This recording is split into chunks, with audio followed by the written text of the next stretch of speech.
Camera is on.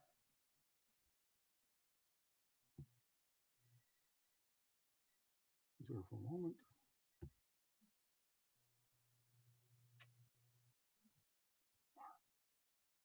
Turn your volume up.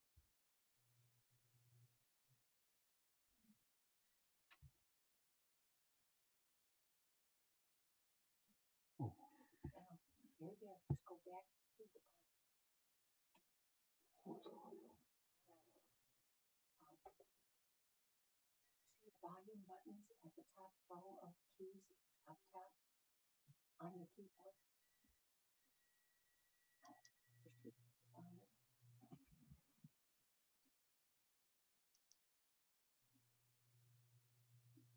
And would you put a paper in front of your camera so that I can come in?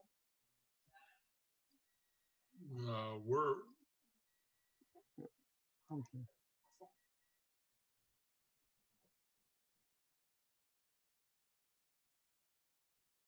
Make sure your microphone doesn't have a line through it.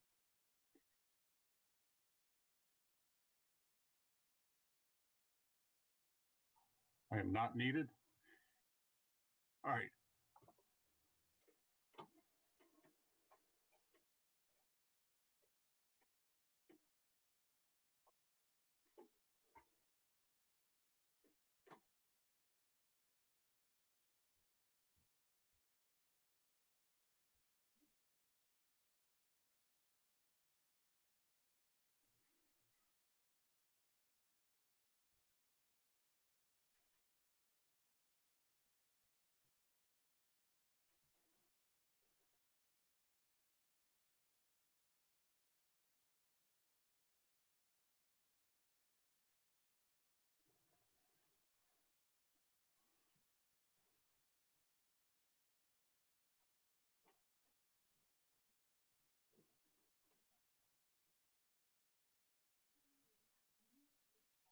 Hey, Kathy, are you getting any ringing or anything from my end tonight?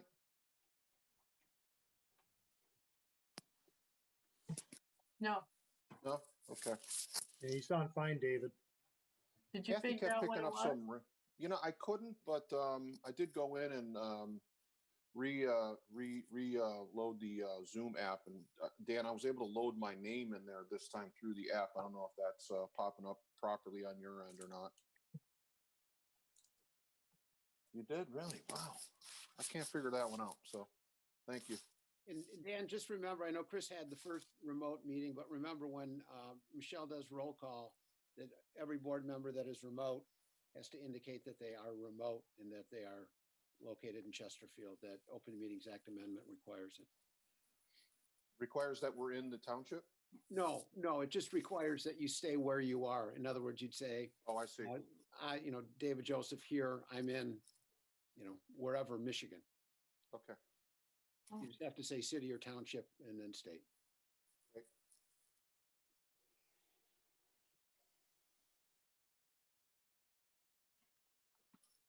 It's better to go like this.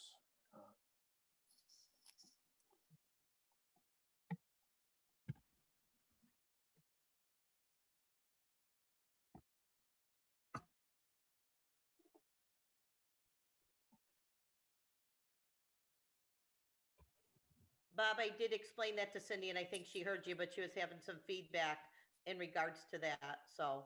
That's fine. I just wanted to reiterate, like I say, Chris had the first meeting. I want to make sure that we just, played by the rules. Okay, Bob, thanks.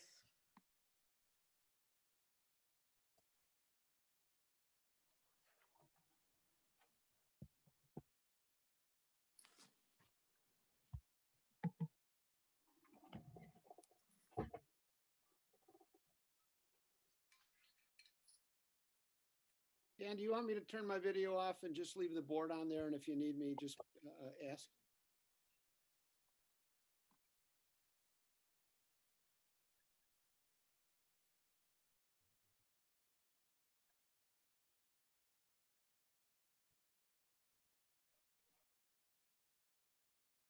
Live screened. All right, Michelle, live streaming.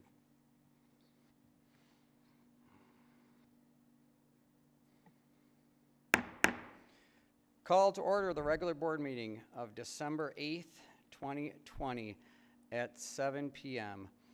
Please rise for the Pledge of Allegiance. I pledge allegiance to the flag of the United States of America and to the republic for which it stands, one nation, under God, indivisible, with liberty and justice for all.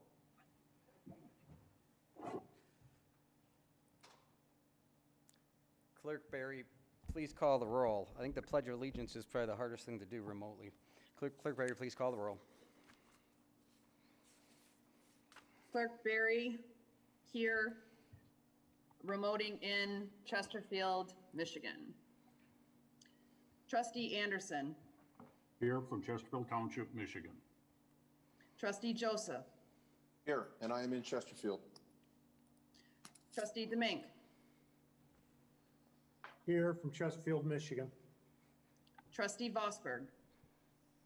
Present in Chesterfield. Treasurer Elliott. Here remotely from Chesterfield, Michigan. Supervisor Acciavatti. Here in the municipal complex on the dais. Bob, was that sufficient? That is sufficient. Thank you, sir. Item number 4, presentations. There are no presentations tonight. Item number 5 are department reports. One from myself, and I just wanted to announce that I'm pleased that Chesterfield Township was approved for the DNR Trust Fund grant in the amount of $199,500 for the purchase of the Salt River Nature Center. I want to thank the team who put that together in short order. Our proposal and presentation ranked in the top half of all the grant applications in the state, and hence we were recommended for being funded.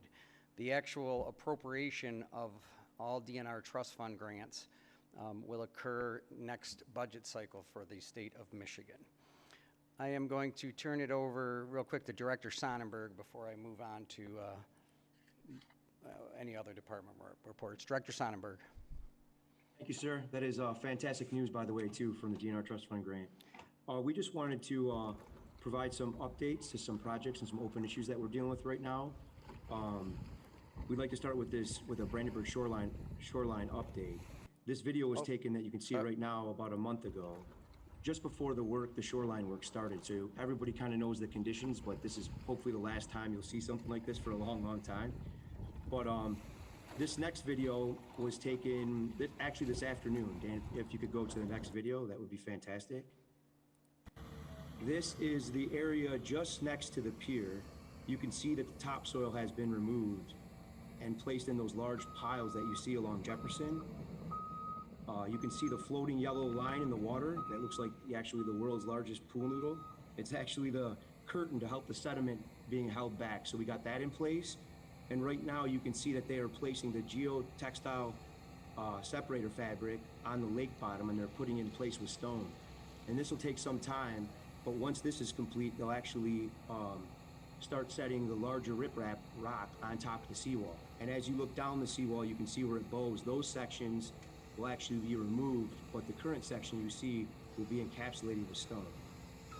So, and as you can see, as the video starts to pan to the left, you'll see the new walking path that will be installed on top of the access road that will wind back through the park and back to the existing bike path and walking path along Jefferson. So while this video plays out, I just want to talk about some of the concerns we've been having at the park. One of them is we still have a few people. We've tried to leave the walking path open during this project, but we still have some people that are getting down into the park during the project. We've posted some additional signs, and we just wanted to let the residents know and the staff that we're doing our best to keep that walking path open. But one of the things you're going to see in the next couple of days is, see, here's where you can kind of see that walking path winding back down towards Jefferson. That will be capped in asphalt when the project's done. But now as you look at the pier, you'll see the next couple of days what we plan on doing is we're actually going to put a reclaimed wood privacy fence in front of the pier to keep people off the pier. What we need to do is we need to remove about the first 12 feet of pier boards so the contractor has access to get down and place the riprap under the pier. So while he's doing that, we're going to put the fence in place, completely block off the pier, and just know that there'll be missing boards behind that area.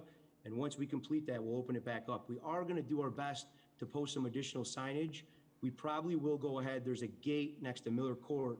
We're going to go ahead and close that too, because today we had a resident come in, and as some gentlemen were chopping down some trees, she was collecting branches to build a Christmas wreath. So we're just really trying to limit people from coming in the park just for safety reasons. I know people are looking forward to seeing what we're doing, but real soon we'll have it open back up and it will be looking beautiful. So Dan, if you could go to the next slide, please. These next couple slides are related to our ADA project at the municipal offices. The goal of this project was to provide a much needed ADA upgrades focusing on two areas, the front counter, which you see here, and the public restrooms next to the senior center. Dan, could you go to the next slide, please? This project will be completed under budget. We have approximately $15,000 left in our contingency funds, and we plan to use $5,928 to install this glass that you see. Now, this was just a quick rendering that I did to kind of show what the final glass will look like. We're working on finalizing this now. We had a meeting on it this morning, and we're hoping to have it installed by the new year. Dan, can you go to the next? This final slide shows the photo of one of the bathrooms that were included in this project. As you can see, if you go in there, you'll see there's a lot of blue tape. We're working on some punch list items. These bathrooms are open now, but we plan to close them next week. Well, the tile contractor comes back. We've had some problems with the base tile, so we're gonna ask them to replace a lot of it. So they will be closed down for a couple days, hopefully during off time, but we're trying to work that out now, but they should be done hopefully by the first of the year. Also too, just a heads up in the department head reports, we are planning on, we're trying to work to close out two items for the next board agenda. One of them is a critical repair to the exterior. We want to add some exterior cladding to the police department outside of the dispatch area. So I'll be bringing that to the next board meeting on the 22nd. And also we will be bringing a updated senior park project plan and budget. So those are the items that I have for tonight. I appreciate it. Thank you, Director Sonnenberg. Any further board comments? I do believe Trustee DeMink let me know beforehand that he would have a leisure services update. Trustee DeMink. Mr. Supervisor, before you move away from Mr. Sonnenberg, is there an opportunity to ask a quick question on a couple of the items that he presented? Sure. Specifically, the question that I had, Josh, was having to do with the redo of the counter and the restrooms in the main lobby. I appreciate the under budget, but I just wanted to be clear. Those funds that were used for the ADA were part of the CDBG funds, the Community Development Block Grant monies. Is that correct? Yes, about $78,000 of that was, yes. So typically those funds, for as long as I've been in the township, were used for senior programming. And Supervisor Acciavatti, I think you recall, we actually had an issue with a resident senior who was using, she was the, I think they were called the Chesterfield Plarners, and there was there was some concern from the then Senior Services Director about the ability to use that room or those facilities because they were block grant monies. And I was under the impression that the block grant monies were senior only, but it is also a permissible use for what we did in terms of the Americans with Disabilities Act. That is also a permitted use under CDBG. That accurate? Somewhat. The community, go ahead, Mr. Josh, or Director Sonnenberg. I was just going to say, you are correct, sir. Okay. However, the county is kind of the administrator of the community block development program, and they're changing the whole game. So I remember next year it's a competitive grant only, and the whole game kind of changed here, and those get approved way prior, and that's why we had that competitive grant next year for the outdoor senior program. So it's a little bit of a moving target. Okay. Yes, and just could I add real quick that the county is involved every step of the way in this process. You know, those funds are approved prior to the work, and then as we go through the process, there's a step-by-step, loads and loads of paperwork as you go through, have to be turned in to make sure that everything's done per the original plan. No, so I think the clarification was appreciated. The county is the grantee. We are, I forget the proper vernacular, but it's some level we're a sub-recipient, and that all of our expenditures need to be run through the county. You've done that, and it's just the first time that I've been on board that I can recall that wasn't used for senior programming, but ADA apparently is also in the wheelhouse there, and again, it changes next year, so thank you. Trustee Demink. Announcements from the Leisure Services Division. Santa arrived in Chesterfield this past weekend, and it was a joyous celebration as children shared their Christmas wishes. Boys and girls were dressed to impress, grinning ear to ear in laughter and love for the opportunity to spend seconds with Santa. Thank you to our generous sponsors whose commitment to leisure services programming made our COVID Christmas a success. Genesis Credit Union, Wendy Jones Realtor, Eastside Dermatology. Special thanks to the Chesterfield Historical Society, the Township Board of Trustees, Parks and Recreation Commission, and Department of Facilities and Operation for supporting this venture. Our North Pole Extension connection allows registered kids to receive a phone call direct from the North Pole. Santa has cleared a schedule to call local children on December 17th and 18th from 5:30 to 7:30 p.m. and December 19th from 10 a.m. to 12 p.m. If your child would enjoy a personalized phone message, sign up on our website at parks.chesterfieldtownship.org. Limited availability. Don't delay, register today, and thank you to Genesis Credit Union for your generous donation to this service. Next, kids, don't forget to drop off your letters to Santa now through December 15th at the Township offices for transport to the North Pole. Use the curbside Township drop box or place them in the box located near the Leisure Services Department inside of the Township offices.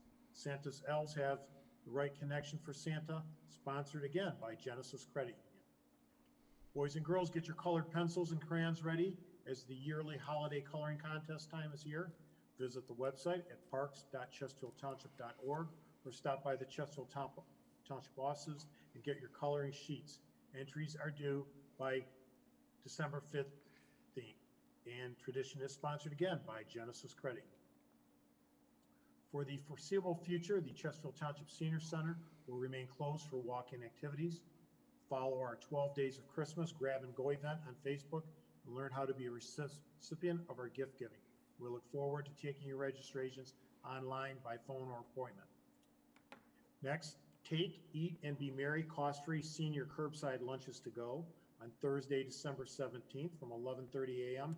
to 12:30 p.m. Our business partner, the Home Depot Chesterfield, has made it possible for Leisure Services to provide a ham sandwich, chips, and cookie to our membership while supplies last. Advanced registration is required. Sign up by calling 586-949-0400 extension 4. Seniors must be present with a photo ID to collect their meal. And lastly, look for the township-wide newsletter. It will be mailed to residential addresses in the township come late December. It will also be available online at parks.chesterfieldtownship.org. All activities require pre-registration and enrollment and can be done online. Thank you, Mr. Supervisor.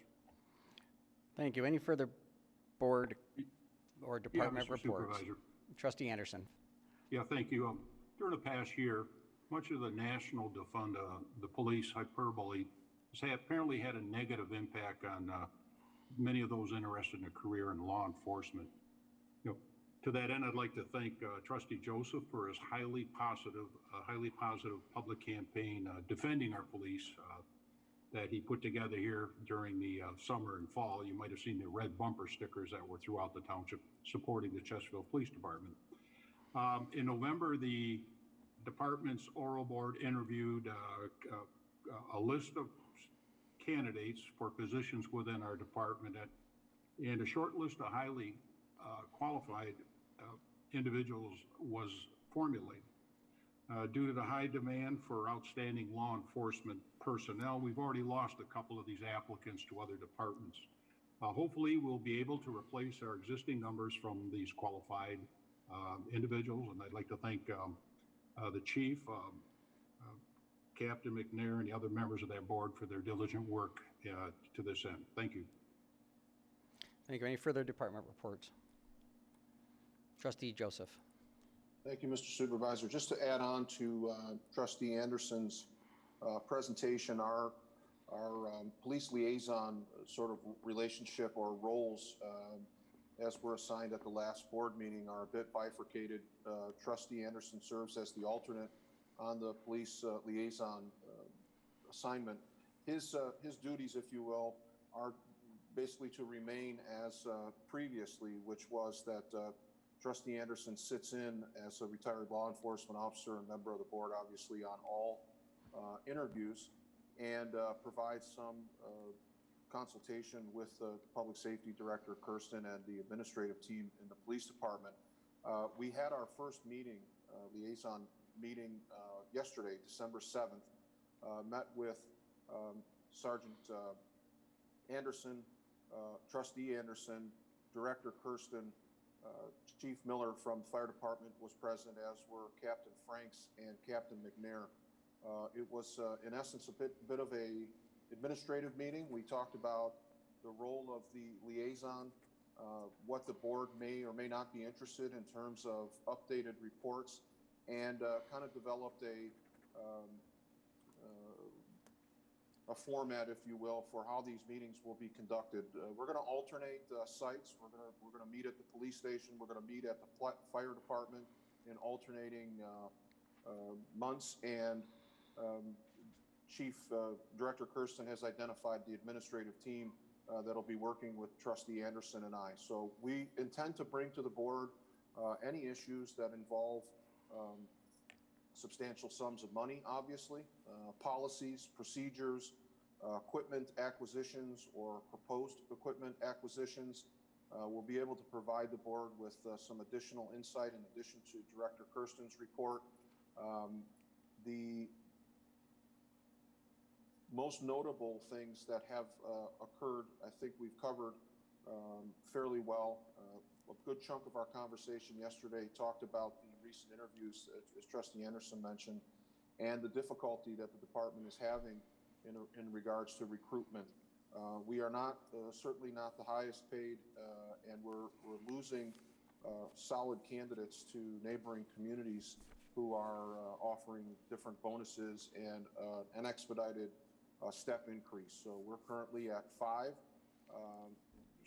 steps before we cap out, and we're putting ourselves kind of behind in terms of a competitive way. So piggybacking on the meeting with Director Kirsten and his team, a brief meeting with Personnel Director Duchesne. He's aware of these problems, but as Trustee Anderson mentioned, one of the things that really is I felt quite proud about, and I think the department did, is a number of the recruits and interviewees talked about the Defend bumper sticker. They were aware that in this community, we fully support the Chesterfield Police Department, and that was a sort of a unanimous board decision to make sure that we are always properly funding our police and fire. So the candidates were really interested in knowing that that's where our position is to always look to fund our departments appropriately. So we'll continue to give more specific updates, but the first meeting went very well. And I think the administrative team was very appreciative that the board is interested enough to designate liaisons to give periodic updates. So thank you. Thank you. Any further department reports? Clerk Barry. Thank you, Mr. Supervisor. I just would like to give a quick update with regards to the ongoing issues with the election and answer some questions. We've been getting several of the same questions over and over in the office, and perhaps be able to give not only the board members, but as well the public some information and answers to those questions that are most commonly asked on a daily basis to us. The first is, the most common question is, how do I know my vote counted? People are asking to see some evidence that their vote actually counted. What I can let everyone know is that all of our precincts balanced, so that what that means is that all of the applications to vote, the number of voters we had in each precinct balanced with the number of votes that were tallied in each of those precincts. Our absentee counting boards were the same way.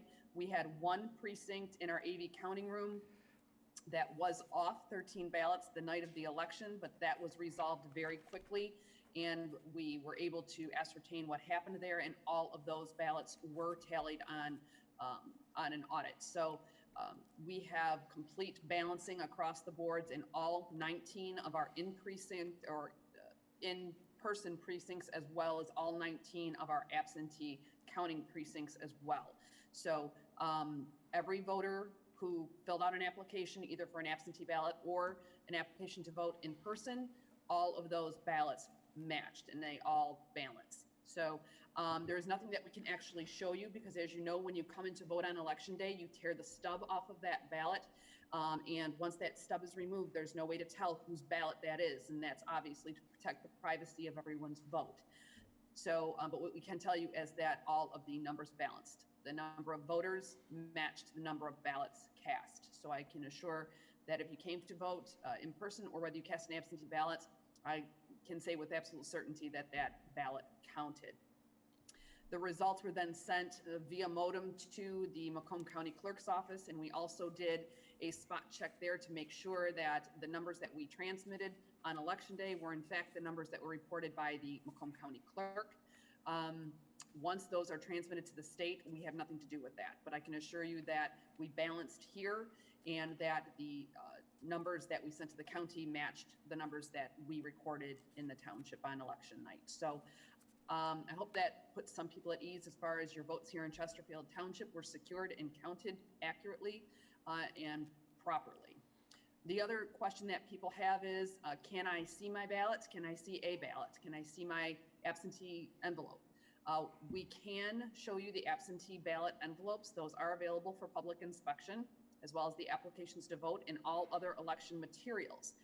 However, those are on lockdown for a specified period of time. Once all the canvases and challenges have been completed, then those materials are released. The Secretary of State will indicate that we may release them for inspection, but they are currently not available for inspection until they are released for that. All of those materials, applications to vote, absentee ballot envelopes, ballots themselves, all corresponding paperwork, everything is mandatorily retained by the township in our possession for 22 months after the election is certified. So we will have all of that material available for inspection on a public request once it is released and for the next 22 months. So for those who are concerned about that. There may also be some question about the lawsuit that was filed today by the state of Texas and various other states as well. Michigan is one of the defendants that was named in that lawsuit that is going before the Supreme Court. We as local clerks have absolutely nothing to do with that lawsuit. Obviously, any materials or information will be provided upon request by the state, but they do currently have all of our information that was transmitted on election day. So as far as that litigation is concerned, and I'm sure council can also support this, we have nothing to do with that. That is one state to another. It does not have anything to do with the local municipalities, even though it is the local municipalities who conduct the elections in Michigan. Unless we are required or requested to provide anything, have absolutely nothing to do with that litigation. So if there are any other questions about the election, I know that we have ongoing questions because this is obviously an ongoing situation that's developing day to day. Please feel free to call the clerk's office. Feel free to contact the Secretary of State. You can contact myself, Election Coordinator Gomez, or Deputy Clerk Nyza personally as well, and we will give you whatever information and updates that we have at that time. Thank you. Any further department reports? Yes, Mr. Supervisor. Treasurer Elliott. During this holiday season, the township will have limited office hours, so please plan accordingly. Township offices will be closed Wednesday, December 23rd, Thursday, December 24th, Friday, December 25th. We will reopen for regular business hours from 8 a.m. to 4:30 p.m. on Monday, the 28th, Tuesday, the 29th, and Wednesday, the 30th, and will be closed for the new year, Thursday, the 31st, and Friday, January 1st.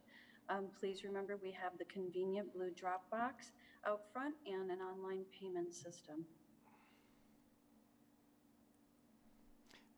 Thank you. Any further public comments? Or I'm sorry, any further board updates?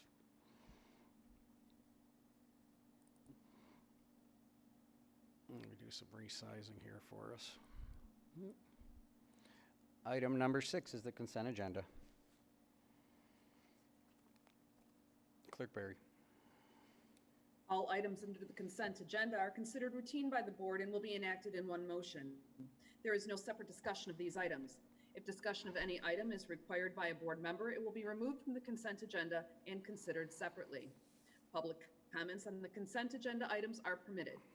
6A, approval of the minutes of the special board meeting of November 23rd, 2020. The regular board meeting of November 24th, 2020, and the special board meeting of December 2nd, 2020. Item 6B, approval with the agenda with addendum if necessary. Item 6C is approval of the payment of bills as submitted by the Finance Department. And item 6D is to approve a recommendation by Public Works to purchase meter and meter components from Ferguson Waterworks at a total cost of $18,464.50 from GL number 591542740. Do I have a motion to approve the consent agenda? Motion to approve the consent agenda. Motion by Trustee Demink, support by Clerk Berry. Discussion. Clerk Berry, has there been any public comments submitted via the website or email portal on the consent agenda? There have not.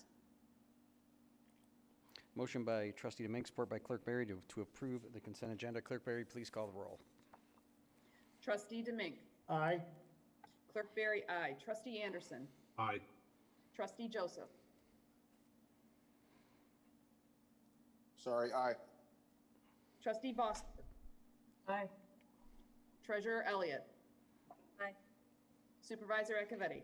Aye. The consent agenda is approved. Item number 7, or we do have a public hearing tonight, 7A. Item 7A is to conduct a public hearing to hear comments on the proposed Chesterfield Township budget for the 2021 fiscal year. Do I have a motion to open the public hearing? So moved. Motion by Clerk Berry. Support? Support by, was that Trustee Joseph? Yes. To open the public hearing. Clerk Berry, please call the roll. Clerk Berry, aye. Trustee Joseph. Aye. Trustee Anderson. Aye. Trustee Demink. Aye. Trustee Bosberg. Aye. Treasurer Elliott. Aye. Supervisor Acciavatti. Aye. The public hearing is open at 7:29 p.m. I would urge residents who are watching online to submit public comments via the link on our website. In years past, I am going to start with a slight presentation, and then we will open it up to read any public comments. I am pleased to present the 2021 fiscal year budget. The 2021 budget continues our investment in core local government services, emphasizing the following focus areas: public safety, sewer and water, leisure services, community development, and efficient government operations. I am confident that this budget will continue to lay the foundation to ensure that Chesterfield Township remains a community of choice for residents and businesses to locate. As presented, the as presented 2021 overall budget highlights. Retains our AA- bond rating, continues our sustainable top of class employee-related benefit and legacy cost model. The township has made many changes over the past few years that will continue into 2021. This includes transitioning to the self-funding healthcare. This control of healthcare costs reduced our annual medical expenses by over $1.4 million per year. Our 3.69 employee count per 1,000 population served compares favorably with neighboring full-service municipalities, which average approximately 4.01, as we realign an effective government with a growing community. Our pension health, according to the state of Michigan, is in the top 25% of all municipalities. Other post-benefit funding at 86.57% is also top of class. Emphasis on team member education and training will continue into 2021, building on last year's 1,817 training hours with numerous alternative delivery programs and strong reinvestment in our most valuable organizational asset, our employees. Moving forward, the 2021 budget includes funding for a full-time technology coordinator and the reduction of 3 executive positions. I believe this change recognizes a balanced revision of the service demands of today and prepares us for tomorrow. Some of the public safety highlights. I am requesting funds for the implementation of a new Chesterfield Township Police Department Traffic Safety Division, including all necessary staffing and equipment for this service enhancement. This budget also includes funds for a new heavy rescue truck for the Chesterfield Township Fire Department. The new heavy rescue vehicle is the last major fire rescue vehicle that needs updating. When complete, the Chesterfield Township Fire Department will not need a substantial heavy equipment purchase for over a decade pursuant to our long-term capital improvement plan. The 2021 budget also includes funds for the initial design and feasibility for the refurbishing and repurposing of Fire Station Number 2, located on Jefferson Avenue. This investment, coupled with the substantial total renovation of Fire Station Number 1 and the steady improvements to Fire Station Number 3 and our police department, will mark the end of the years-long goal of updating and modernizing all public safety facilities.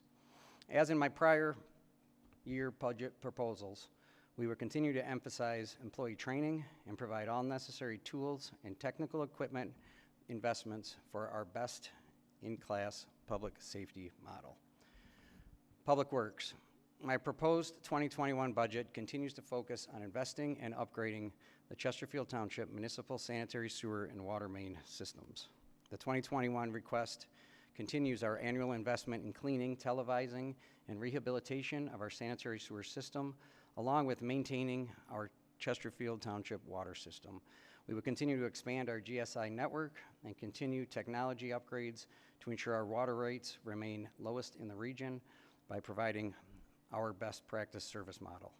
The budget request includes planning and implementation for several critical, larger infrastructure projects pursuant to our water and sewer master plan, along with our capital improvement plan. Some of them are the 23-mile road water main construction of Phase 1, 23-mile road Phase 2 design, Jefferson Avenue water main Phase 1 design, Colonial Club sanitary sewer choke point remediation design, Peggy Lane and Short Court water main design, along with the completion of the 23-mile and Gratiot meter pit.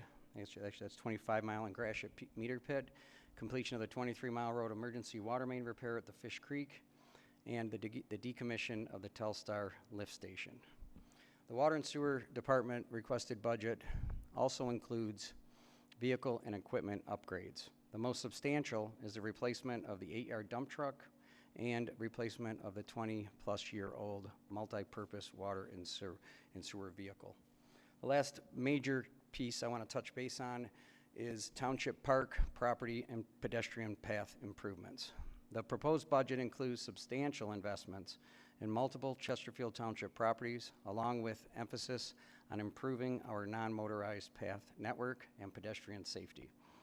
Below is a list of some of the major maintenance and upgrades included in this budget: the Brandenburg Shoreline implementation, completion, Brandenburg Park tennis and sport court improvements, Brandenburg Park building renovations and upgrades, the Chesterfield Municipal Complex bridge, and completing the parking lot rehabilitation, non-motorized path extension from Jefferson to at the Salt River Bridge to Sutton, along with a non-motorized path gap closure project on 23 Mile.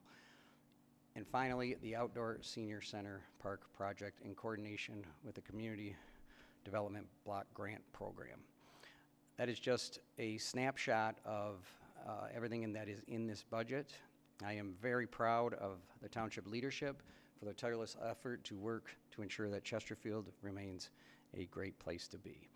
And with that, I'm going to turn it over to Director Bauer. Hi there. So welcome to our first ever budget done by Zoom. This is our 2021 annual budget. On the next slide, is our annual budget process. This is a year-long process. Every department head puts in their budget request and is followed up by some one-on-one meetings. The board has multiple opportunities to review and put stuff into it. We've had 2 board budget study workshops, and I've met individually with, I believe, every single one of the board members to go over in-depth budget. So there's, I guess I'm stressing, there's been a lot of effort from the bottom to the top on this budget. And then today we're here to actually do the final step, which is adopting the budget resolution. These slides have been already reviewed by the board, but doing it in a public setting where it's additionally able to review to the public. On the next slide,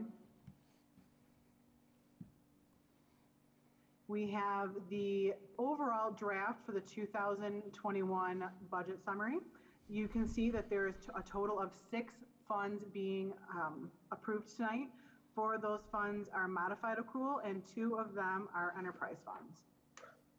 On the next slide, these are the 23 departments that are within general fund. This just lists out those departments and their corresponding expenditure in each one. Following this is a quick overview of the general fund. You'll notice that the total revenues is $8 million approximate dollars, with the appropriation of approximately $10.2 million. The net position then being a negative 1.98. The important part about this slide, or really emphasizing, and it's kind of following up on what Dan was talking about, of all the different one-time capital per candidate. So on is the capital listing. If you take that out of the net position, you'll notice that we're actually in a positive operating position of $247,000. The next slide is just a quick note on where our general revenue comes from for general fund. The vast majority of it, or 53%, comes from state shared revenue, followed by tax collections at 16%. Now, this is the same type of slide as we had for general fund, basically showing the total revenue is approximately 14.7 with an appropriation of, an equal 14.7. So we're almost at a break even. But again, the important part is that one-time capital, which you see listed out on the right-hand side. Again, the fire truck that Dan was talking about. If you take out that one-time capital, our net operating position is at positive $947,000. The next history of tax revenue. We started, on this slide in 2014, showing the combined Millages for, it used to be the fire equipment and police. That total was 8.25. And moving to where we are today at 7.95. Keeping on with the trend of talking about that property tax revenue, 93% of that comes from that source, the taxes. So we would not be able to operate our public safety department if it wasn't for that millage. Quick slide on the building department. You can see that we actually are at a break even. There is no capital that is planned for the 2021 year, but you can see our overall revenue remains strong.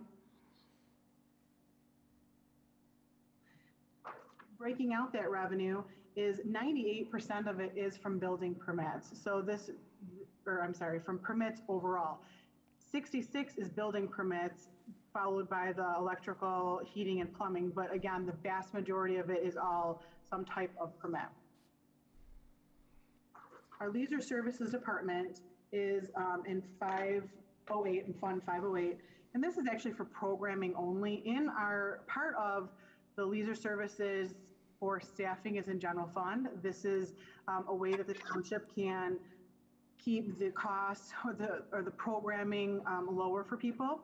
You can see our total revenue is approximately $297,000 with the appropriations or expenses of $302. So our net position is close to a $5,000 negative. But again, it's that capital. They are planning with their fields and electronic sign entries for about $30,000, giving us a net operating position and positive of $25,000 approximately. All right, so Brandenburg Park is one of our full accrual enterprise funds. What that means is our capital actually isn't reflected in the appropriation line item. You'll see an asterisk there. Depreciation is recorded in there. So the overall amounts for Brandenburg, as you can see, is a revenue of about $502,000 with appropriations of approximately $291,000, leaving a net position of $210,000. That one-time capital of, again, $837,000 is not included in the appropriation line item. Those will be recorded as assets and then depreciated throughout their useful lives. Water and sewer is also an enterprise or full accrual account. So the revenues of approximately $17,555,000 with an appropriation of $17,960,000 gives us a negative net position of $405,000. But again, looking at what's in that appropriation, that's depreciation is included in that to the tune of about $2,700,000. But the capital that is listed on the right-hand side is not included in that appropriation amount. Our water and sewer department has two primary revenue sources, which is water sales and sewer sales. The total of both of them are about 88% of our total revenue. And lastly, I know that was kind of a quick overview because, like I said, the board has put in a couple budget study sessions where we've gone over this in a lot of detail. I do know that one of them is available on our website if somebody really wants to get into the weeds a little bit more of the discussion. So this was kind of just briefing over all of it. But I wanted to take a quick second and thank the board, the department heads, and all that have contributed the time and information to make this budget a recognized and awarded presentation. Thank you, Director Bauer. This is the public hearing portion of the meeting, and I would like to, it's got a little unique here with this new Zoom platform. So this is the time for public input. So I want to ask Clerk Barry if you have received any public input regarding the public hearing on the proposed 2021 fiscal year budget.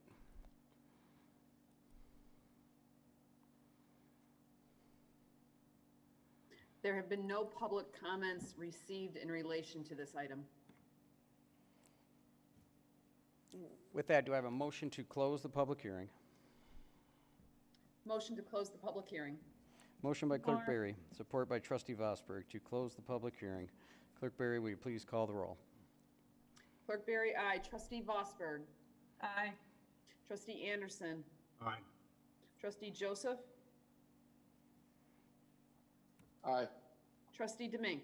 Aye. Treasurer Elliott. Aye. Supervisor Acciavatti. Aye. The public hearing is closed at 7:45 PM. Item 8 is the regular agenda, 8A. Item 8A is to approve a request by the Finance Department to adopt Resolution 2020-35 to approve the 2021 fiscal year budget. Do I have a motion to approve? Support. Oh, I'm looking for a motion first. Sorry, I'll make the motion. Motion by Trustee Vosberg, Second. support by Clerk Berry. Discussion. Any comments from the board? Trustee Joseph. Thank you, Mr. Supervisor. I'm going to keep my comments very brief. I know that you're very proud of the budget, and there are elements of this budget that I too am very proud of. I do have a number of concerns, and I'm going to keep them brief, and I'm going to try to keep them in a non-adversarial way. I first wanted to thank Finance Director Bauer for her generosity with regard to time. She is, throughout my time on the board, going back to different supervisors, she has always made herself available to answer any and all questions.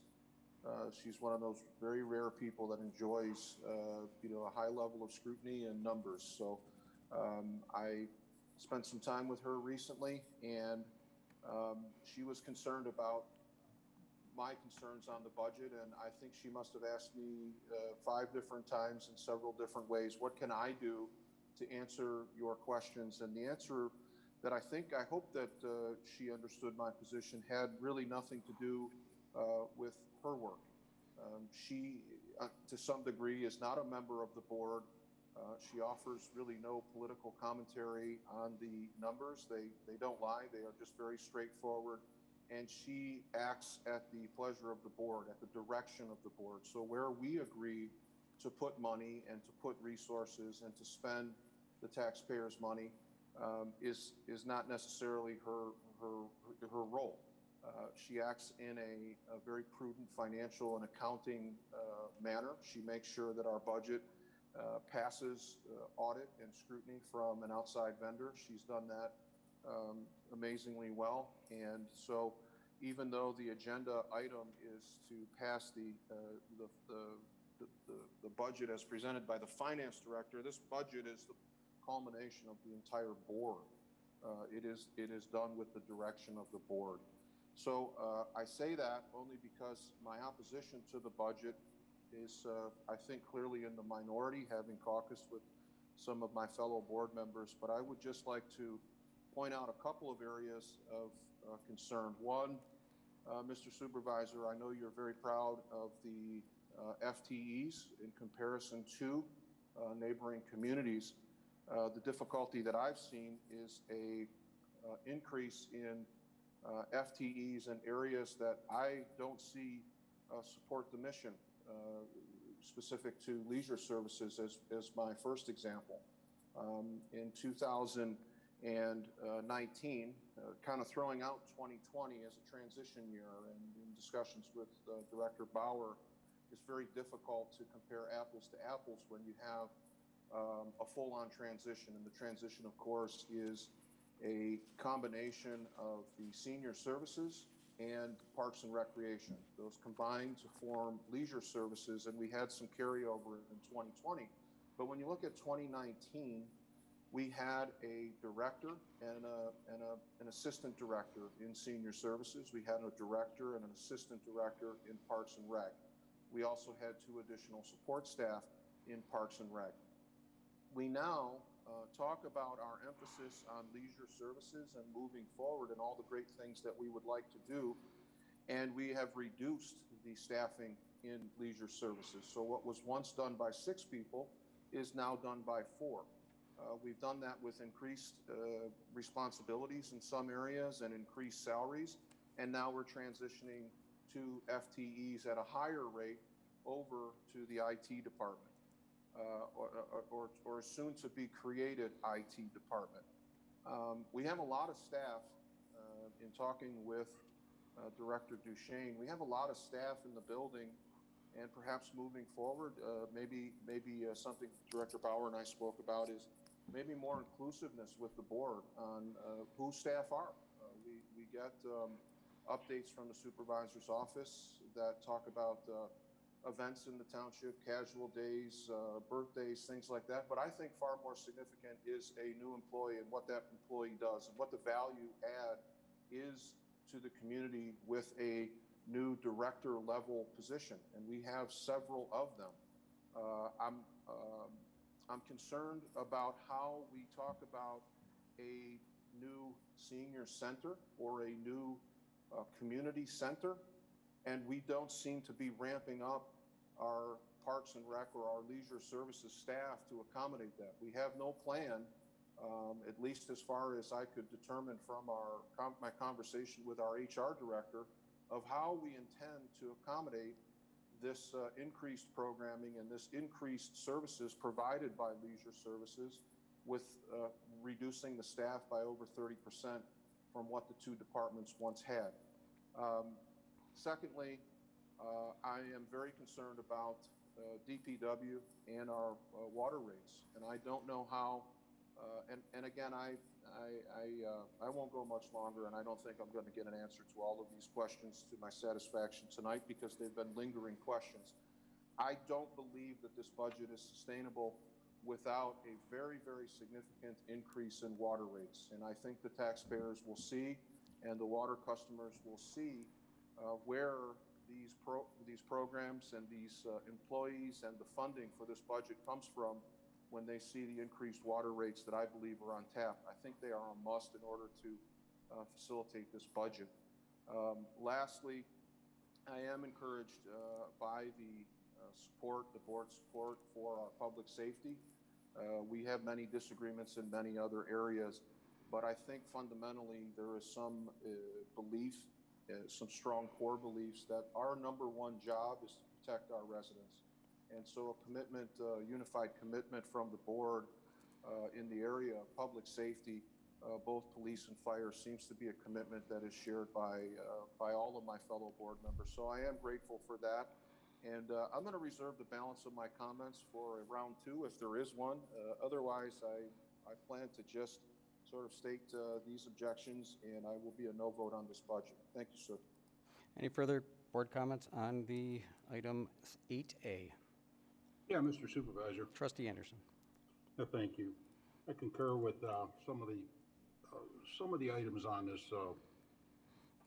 this budget regarding public safety, equipment that we need within public safety, repairs to existing infrastructure that's been greatly kind of on the back burner. I can support that. I don't want to really point out specific departments, but departments that didn't exist a few years ago when the previous board, when we took in, had a 0 budget. We now have, where we were contracting out for engineering services. I supported the idea of hiring an engineer, and that's morphed into a $200-some thousand budget item for this coming year. Administrative services didn't exist before. I know that that was probably the cost of that was absorbed by another department. That's now gone from a 0 to $189,000 a year budget figure. I can see some of these things, but I don't, I still get back to my basics dealing with the public's money here, and I'll leave it there. Thank you. Thank you. Any further board comment? Clerk Barry, has there been any public comments submitted on agenda item 8A?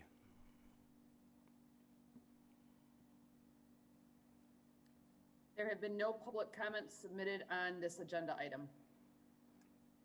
Any Further board comment, one more time, I'll make one kind of closing comment. The letter that I read at the beginning of the budget, beginning of the public hearing, lays out my belief in this budget, my belief in the direction that we're going in, and should lay out my support for this budget. So that'll be available on our website for viewing. Motion by trustee Vosberg, support by clerk Barry, to approve item 8A, which is to adopt the 2020 fiscal year budget and adopt resolution 2020-35. Clerk Barry, please call the roll. Trustee Vosberg. Aye. Clerk Barry, aye. Trustee Anderson. No.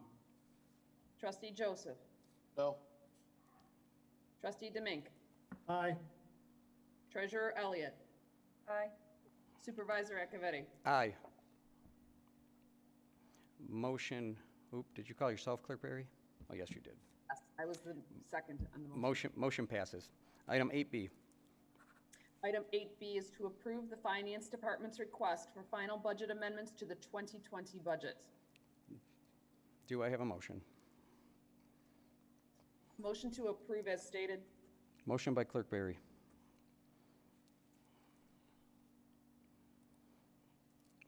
Is there support? Support by Trustee Demink, was that? Correct, sir. Motion by Clerk Barry, support by Trustee Demink to approve item 8B as submitted. Discussion.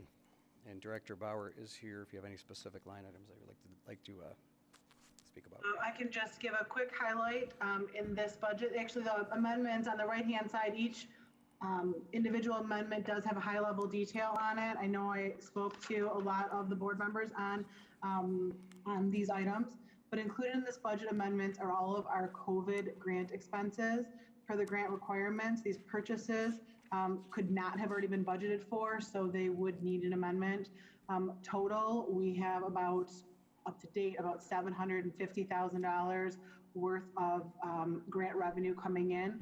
Unfortunately, I'm not quite sure if it's going to be coming in 2020, the revenue part of it in 2020 or 2021. And so we can amend or include that when that comes in, but the expenses all had to be spent and reimbursable only for 2020. So you'll see all of those amendments in there. So there's more amendments than you normally would see, but I definitely expect that because of the grant. Additionally, there was some wage line item adjustments for the difference in what we budgeted versus the subsequent board approved employee contracts. So we obviously budgeted for something, the contracts got approved at the board level for something a little bit different. And under normal course of business, we of course have to amend to include those board changes. Questions from the board on agenda item 8B? Clerk Barry, has there been any public comments submitted on agenda item 8B? There have been no public comments submitted on this agenda item. Thank you. One more time around for board comments on agenda item 8B. Motion by Clerk Barry, support by Trustee Demink to approve item 8B as submitted. Clerk Barry, please call the roll. Clerk Barry, aye. Trustee Demink. Aye. Trustee Anderson. Aye. Trustee Joseph. Aye. Trustee Vosberg. Aye. Treasurer Elliott. Aye. Supervisor Acciavatti. Aye. Motion passes. Thank you, Director Bauer. Item 9 is the addendum. There are no addendum tonight. Item 10 is public comment. Clerk Barry, has there been any public comments submitted via the website and email submittal process? Yes, Mr. Supervisor, we have one public comment that has been submitted. Would you please read it into the record? This comment was submitted by Josh Williams, 46703 Heather Lane, Chesterfield, Michigan.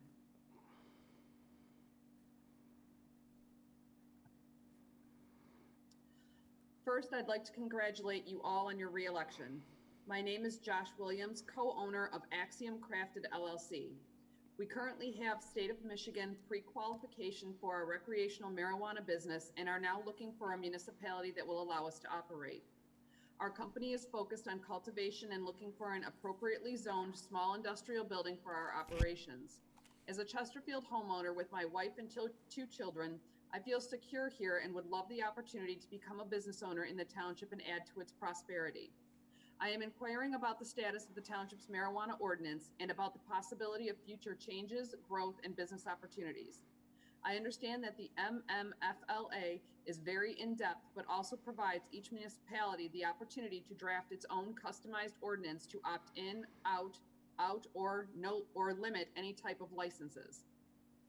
I have been a part of the Michigan Medical Marijuana Program for over 10 years now and have gained a lot of experience about the plant, science, business, and laws over the years and would love to provide any insight possible for the township. Please contact me if there is any way we can help. Thank you for your time and happy holidays. Josh Williams, co-owner, Axiom Crafted LLC. Thank you. I want to check one more time to see if there's any further public comments.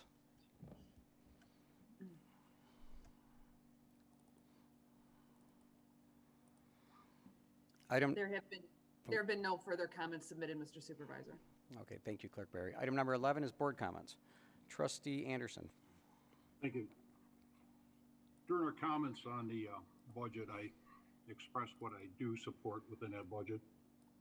I do want to say for the most of 2020, the country, the state of Michigan, and our township have been in the crippling throes of a pandemic. Every day we hear more permanent job losses as well as business closures. Components of this 2021 budget will not be amended, such as personnel movement and increases, removal of some departments, and the projected funding of newly created ones. Present and future township property acquisitions and developments that remove land from the tax rolls to be a possible perpetual financial liability on our local government. These are but a few of my concerns. You know, as I alluded to the beginning of my comments, with all the questionable economic shortcomings that the country, state, and our township finds ourselves in, I in good conscience could not, in a leap of faith, support the 2021 budget. While I may have been in a minority vote, I believe that this position is in the best interest of our residents. Thank you. Thank you. Trustee Joseph. Thank you, Mr. Supervisor. Before I, no surprise, I share a number of concerns with Trustee Anderson, but before I get into that, I would like to address the public comment. I think Mr. Williams' statement is pretty appropriate. We spent the better part of 2 years on our cannabis committee looking at every and any and all elements associated with the position that the township currently has. Specifically, Mr. Williams referenced it, an opt-out or an opt-in or opt-in with limited, and as the board and I think most of the public are aware, we opted out. We opted out very early on, and we've been maintaining an opt-out position in spite of the fact that we see businesses opening in New Baltimore, not exactly Ann Arbor. New Baltimore is clearly witnessed the potential for this legal business. And I think we're long overdue. We are long overdue in terms of looking at our initial, knee-jerk reaction to the passage of then Proposal 1, which dealt with the legalization of recreational marijuana. It is a business, and the ability to regulate is becoming more and more clear by state legislation and guidelines. I think it's beyond time for our board to take a look at our opt-out position, and I believe we need to begin, I hope in the new year, with a real earnest discussion about where our township goes as it relates to this business that we have sort of put our heads in the sand on. A lot of work was done, and we punted. That's I think in part due to COVID. We had no real opportunities as we wrapped up, and the election, of course, but we punted. We kicked the can down the road, and we're just sort of clinging to our opt-out position. But I think we need to examine and finalize with the new information that's come to the board since we opted out, whether or not that's our continued position. So I would like to caucus and work with some of my fellow board members to see where we're at. It's overdue. Lastly, I'd just like to echo some of the sentiments that Trustee Anderson raised. There really seemed to be no sense in a contentious back and forth. I know the members of this board very well, and I know you, Mr. Acciavatti, and I know that you firmly believe in this position. This is not an act. You put your heart and soul into this budget. You believe very firmly in the attributes of the budget. We just disagree. We just fundamentally disagree, and I am proud of a number of things here. But as Trustee Anderson said, we pat ourselves on the back with the FTE ratios compared to neighboring communities, yet we continue to rely on vendors with increasing capacity.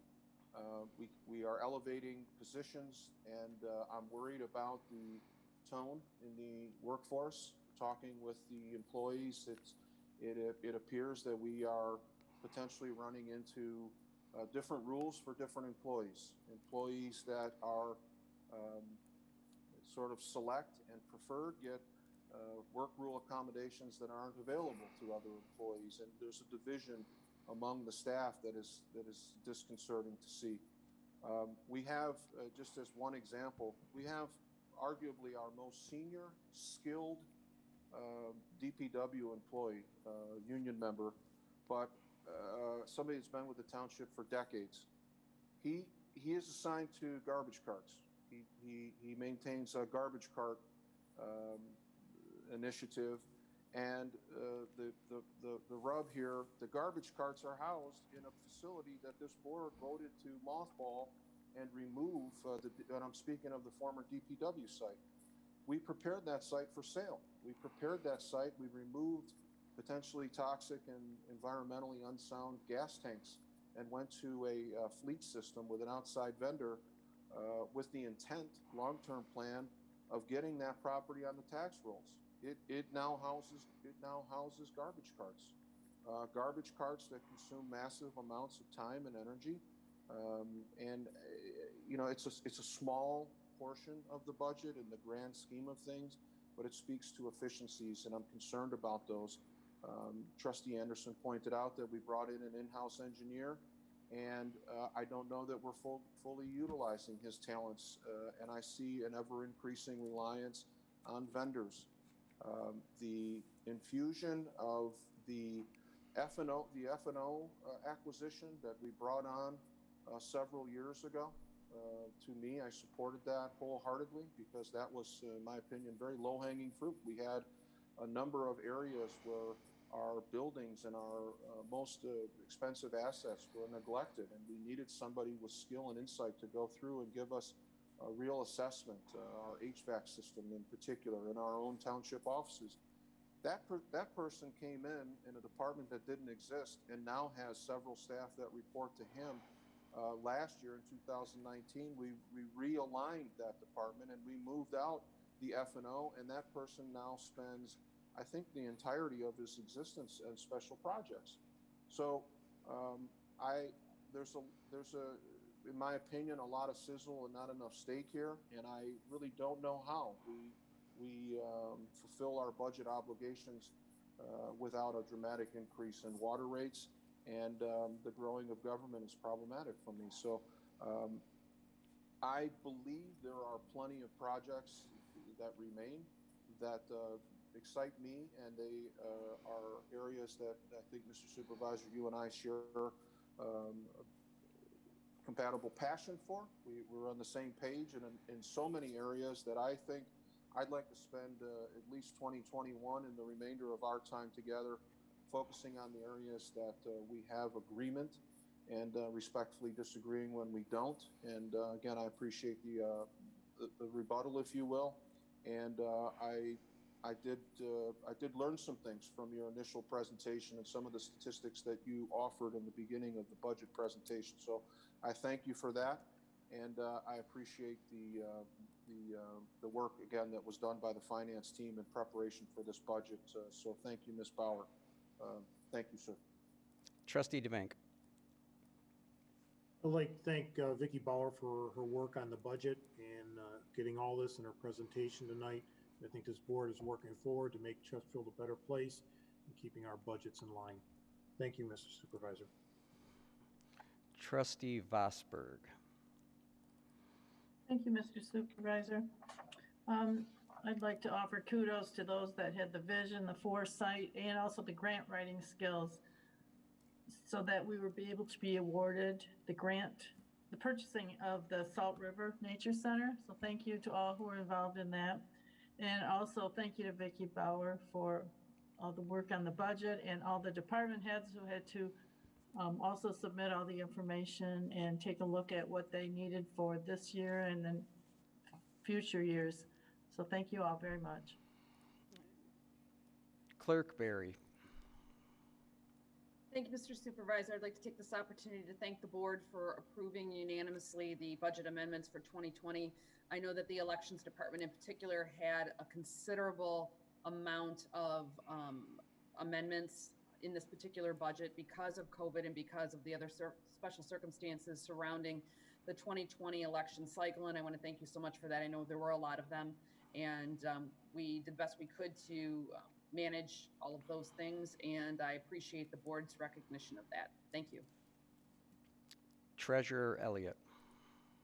I agree with everyone else. Thank you to Director Bauer for the countless hours that she's spent staying late and working through this budget, and just thank you very much for that. And also agree with, want to echo Trustee Vosberg on the Salt River grant as well.